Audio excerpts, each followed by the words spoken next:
आपका भक्ति सागर चैनल में हार्दिक स्वागत है।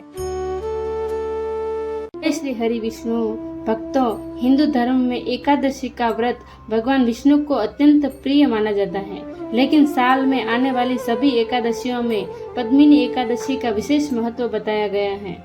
कहा जाता है कि इस व्रत को श्रद्धा और नियम पूर्वक करने से व्यक्ति के जीवन के सभी दुख, रोग, दरिद्रता और बाधाएं समाप्त हो जाती हैं। इतना ही नहीं, संतान सुख, धन, यश, सफलता और मोक्ष तक की प्राप्ति होती है। आज की इस दिव्य कथा में हम जानेंगे पद्मिनी एकादशी का महत्व, पूजा की संपूर्ण विधि, पूजा सामग्री, व्रत के नियम, चमत्कारी कथा और अंत में भगवान विष्णु की विशेष आरती। तो वीडियो को अंत तक जरूर देखिएगा, क्योंकि अंत में मैं बताऊंगी कि वह एक उपाय जो इस एकादशी को और भी फलदायी बना देता है। पद्मिनी एकादशी क्या है?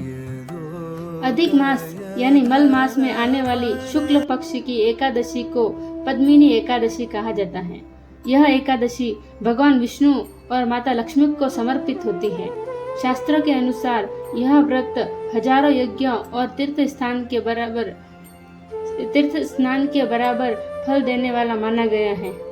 जो व्यक्ति सच्चे मन से इस व्रत को करता है, उसके जीवन में सुख, समृद्धि और शांति का आगमन होता है।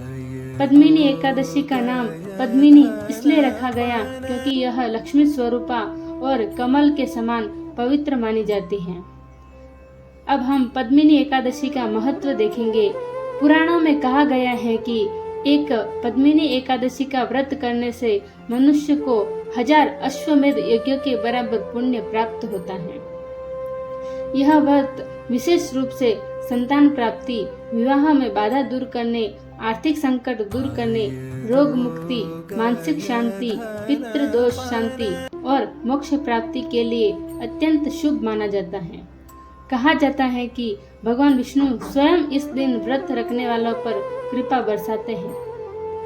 तो अब हम पद्मिनी एकादशी की पूजा सामग्री के बारे में देखेंगे। अब जान लेते हैं पूजा में लगने वाली आवश्यक सामग्री।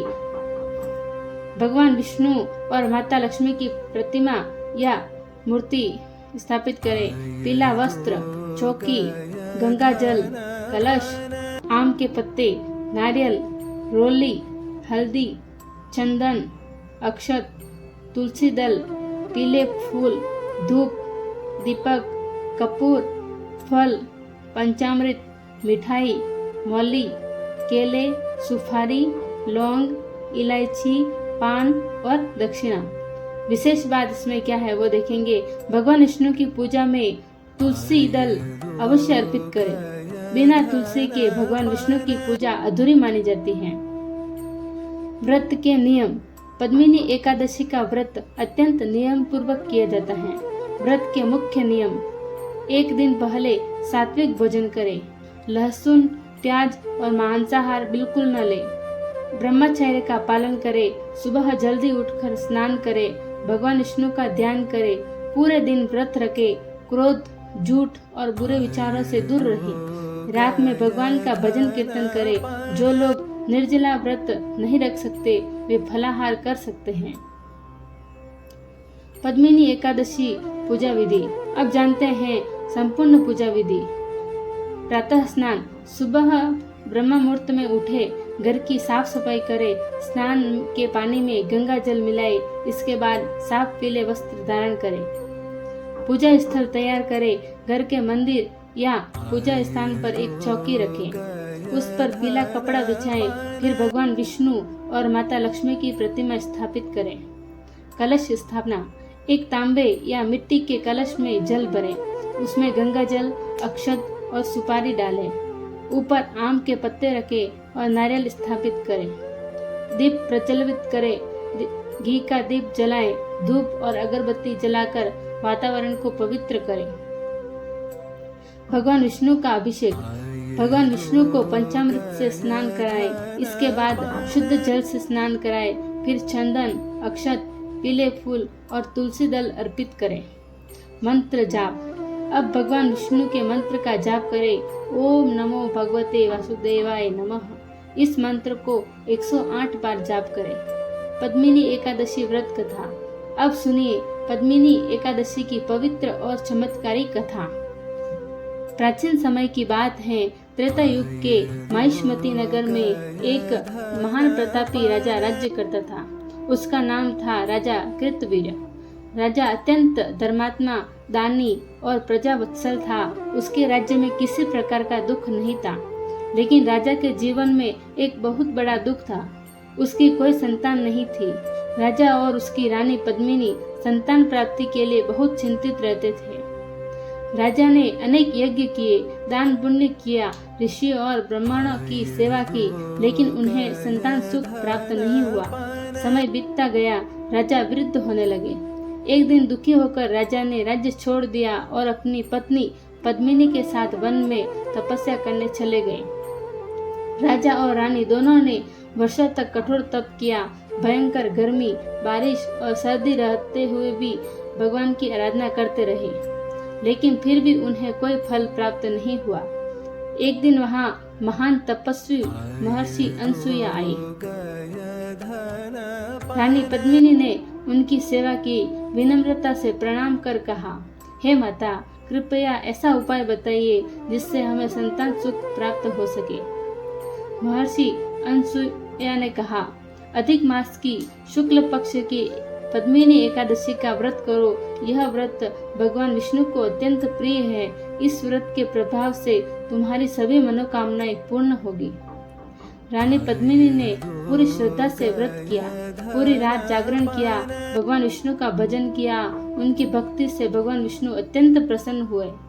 भगवान विष्णु गरुड़ पर सवार होकर प्रकट हुए। उन्होंने कहा, हे देवी, मैं तुम्हारी भक्ति से अत्यंत प्रसन्न हूँ, वर मांगो। रानी ने हाथ जोड़कर कहा, प्रभु, हमें एक तेजस्वी पुत्र की प्राप्ति हो। भगवान विष्णु ने आशीर्वाद दिया, तुम्हें महान पराक्रमी पुत्र प्राप्त होगा। कुछ समय बाद रानी ने एक दिव्य पुत्र को जन्म दिया। वह पुत्र आगे चलकर महान सम्राट कृतवीर अर्जुन बना। भक्तों, इस कथा से हमें शिक्षा मिलती है कि सच्ची भक्ति कभी व्यर्थ नहीं जाती। भगवान विष्णु अपने भक्तों की हर मनोकामना पूर्ण करते हैं और श्रद्धा और विश्वास से किया गया व्रत जीवन बदल सकता है।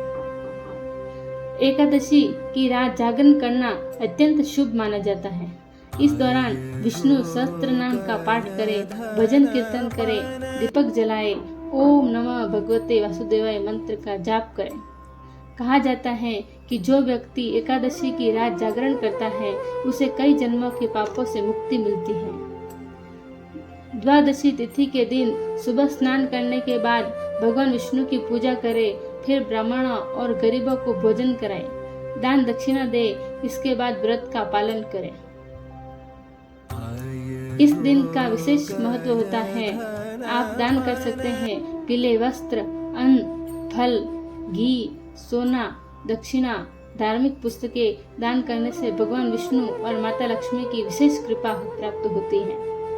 जो व्यक्ति यह व्रत करता है उसके घर में सुख समृद्धि आती है, धन की कमी दूर होती है, संतान सुख प्राप्त होता है, विवाह बाधा दूर होती है, मानसिक शांति मिलती है, रोगों से मुक्ति मिलती है, भगवान विष्णु की कृपा प्राप्त होती है।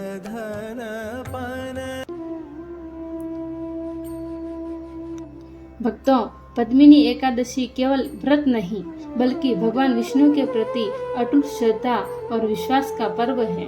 जो व्यक्ति सच्चे मन से इस व्रत को करता है, भगवान उसके जीवन के अंधकार को दूर कर देते हैं। अगर आप भी भगवान विष्णु और माता लक्ष्मी की कृपा पाना चाहते हैं तो इस पवित्र एकादशी का व्रत अवश्य करें और कमेंट में ओम नमो भगवते वासुदेवाय अवश्य लिखें और भगवान विष्णु से प्रार्थना कीजिए कि वे आपके जीवन को सुख, शांति और समृद्धि से भर दें। वीडियो पसंद आया हो तो लाइक करें, शेयर करें और चैनल को सब्सक्राइब करना न भूलें। जय श्री हरि विष्णु। हमारे वीडियो को पूरा देखने के लिए बहुत बहुत धन्यवाद। ऐसे ही वीडियो पाने के लिए भक्ति सागर चैनल को सब्सक्राइब करें।